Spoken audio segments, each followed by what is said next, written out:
There's no advertising or sponsorship on this show, but if you enjoy listening to it and would like to show your support by, say, buying me a coffee, please head on over to 5minutebiographies.com/coffee to see how. Welcome to Season 7 of the 5 Minute Biographies podcast. Here is your host, Wayne Armstrong. Hi guys, welcome to the 5 Minute Biographies podcast, Season 7, Episode 8, Bertrand Russell. Bertrand Russell was one of the great thinkers of the 20th century. He was born into a life within the British aristocracy on the 18th of May 1872.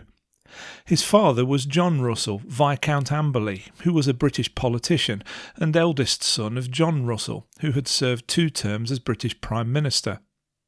His mother was Catherine Russell, Viscountess Amberley, who was prominent in the British suffrage movement, and so it seemed that Bertrand Russell had a lot to live up to.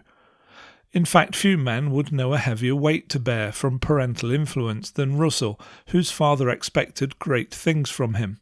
However, even his father could never have imagined the heights and the greatness that Bertrand Russell would achieve in his lifetime across the span of the humanities. Russell's life was dominated by liberal ideals. Both of his parents were considered extremely forward-thinking, almost to the point of scandal at the time. Bertrand's father consented to his wife having an affair. They were also in favour of birth control, which was a hugely distasteful position to have in the Victorian era. Bertrand's father even insisted that his son grow up atheist, which was again a fairly innovative position given the age in which he grew up. Despite every opportunity at success throughout his childhood and young years, Bertrand Russell was often depressed, and thoughts of suicide were his constant companions. His life was a lonely one. Not having the same views as many of his peers due to his upbringing cost him no small measure of isolationism. This, coupled with his gifted mind, set him apart in many respects. However, even at a young age, his brilliance could not be stifled, and it was his enduring love of mathematics that he would later say saved his life. But a keen sense of mathematics was not his only passion, as he was also extremely interested in religious subjects as well. Thoroughly investigating and probing Christianity in particular, he ultimately found it to be unbelievable, as he came to the personal conclusion that there is no such thing as free will. It was these early forays into mathematics with one of his all-time favourite writers, the ancient Greek mathematician Euclid, as well as his first investigations into religion with Christianity that would be the hallmarks of a brilliant philosophical and mathematical career to come. Russell's far-flung beliefs would sometimes land him not just in controversy, but in trouble with the law itself. During World War I, Russell advocated for a peaceful solution to the war to such a degree that he was fined £100. Russell was always a man of deep conviction and principles, and refused to pay the fine, as he wanted to make his political statement by going to prison. His friends, however, had a different idea in mind, and instead they sold his books to raise the money. To ensure the books sold at auction, they sold them to themselves. Later, when he got some of his books returned, it was his version of the King James Bible that he would hold as a personal treasure, due to it being stamped with the words, "Confiscated by Cambridge Police." Here was a union between 2 of his greatest loves, his early inspiration for philosophical thinking, as well as a mark of his liberal ideals stamped on the very page of that book. Russell couldn't keep his mouth shut for long, and shortly after his release from prison the first time, he ended up going back again due to giving lectures on why the United States should keep out of the war.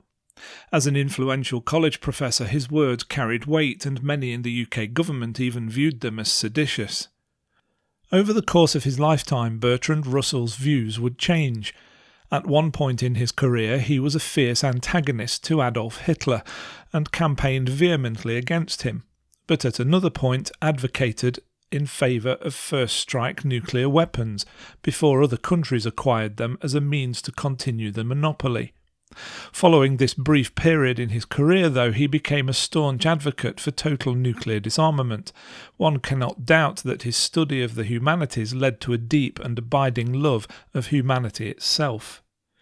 His main interests would revolve around the cores of philosophy, mathematics and sociology. He contributed significantly to work in ethics, mathematics, the philosophy of language, the philosophy of mind, the philosophy of science, epistemology, the philosophy of perception, as well as the philosophy of mathematics. His contributions in these fields cannot be overstated, and many of his ideas continue to find traction within the academic world and the scientific community at large. Anyone who has ever taken a logic or mathematics class has likely come across some of his notable thought experiments and ideas, including the concept of the existing policy, knowledge by acquaintance, and the paradoxes of set theory, as well as his additions to mathematical logic. Many of his ideas and concepts were so cutting edge, they continue to be studied as methodologies for teaching artificial intelligence, such as his work on mathematical beauty.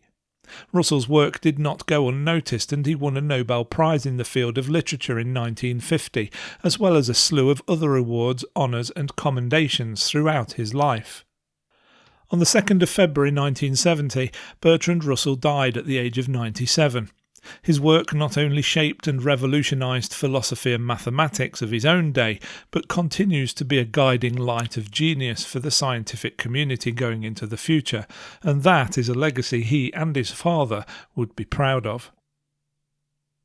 I hope you enjoyed that episode of 5 Minute Biographies. If you did, why not say thanks by buying me a coffee?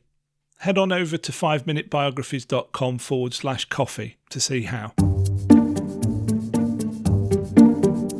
Thanks for listening to the 5 Minute Biographies podcast at www.5minutebiographies.com.